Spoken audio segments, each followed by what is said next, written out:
नमस्कार जय श्री जगन्नाथ बंधुगण आसंता 17 फेब्रुआरी एही 17 फेब्रुआरी मंगलवार दिन सूर्य पराग अनुष्ठित हेउअछि।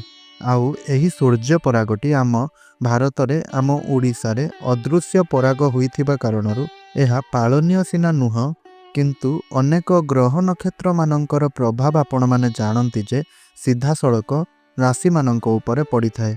तेणु सूर्य परागर प्रभाव ठीक सेहीपरि केते गुड़िए राशि मानक उपरे पड़ुछि, आउ जहा द्वारा मध्य अनेक राशि गुड़िकर अनेक परिवर्तन गुड़िक मध्य हेउअछि।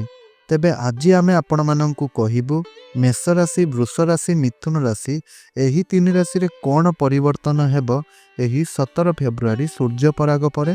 तो आपण मानंकु एही 17 फेब्रुआरी परे बड़ बड़ मौका निश्चय रूप में मिल जिवो।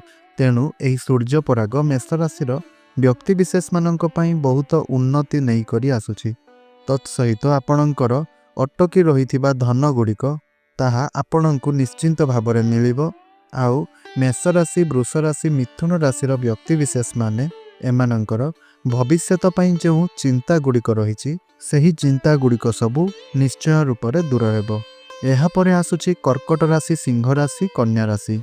एही तीनोटी राशि व्यक्ति विशेष मानक पई कोन रहिछि ना पद पदवी रे उन्नति, स्वास्थ्य क्षेत्र रे उन्नति एवं एहा सहित विद्यार्थी मानकर बहुत लाभ। आउ एहा सहित आपण मानकर दाम्पत्य जीवन सुखमय। आउ ता परे मध्य आपणकर रहिछि क्यारियर रे निश्चिंत भाବରେ सफलता प्राप्त हेबो। तेणु एही सूर्य परागर प्रभाव कर्कट, सिंह, कन्या राशि रे सीधा सड़क उपरे पड़ुछि। एहा परे आसुछि तुला राशि, बिछा राशि आउ धनु राशि। एमानंक उपरे कौन रहिबो सूर्य परागर प्रभाव?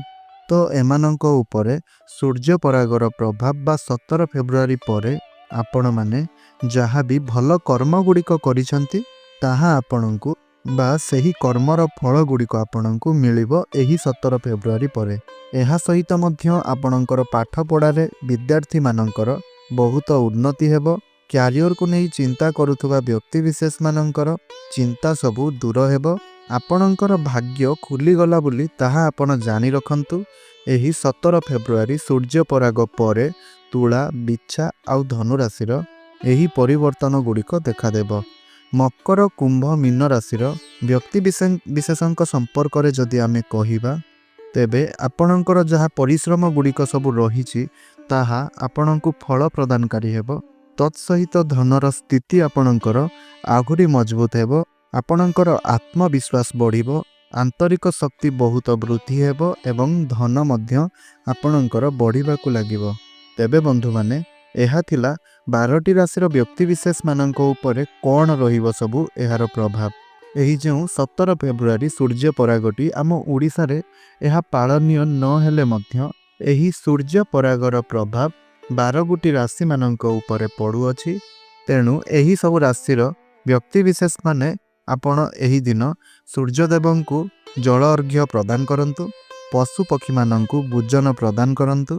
तत्सहित आपण माने कौन करिवे ना एही सूर्य पराग दिन आपण मंत्र जप निहाती भाबरे करंतु।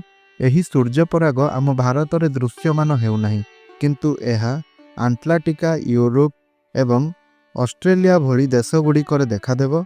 किंतु एहा आम ओडिशा रे पालनीय नुह बा दृश्यमान नुह। सेथिपाई मध्य हांडी छाड़ बा पाक त्याग एही सबु पालन करिवार किछि भी आवश्यकता नहीं।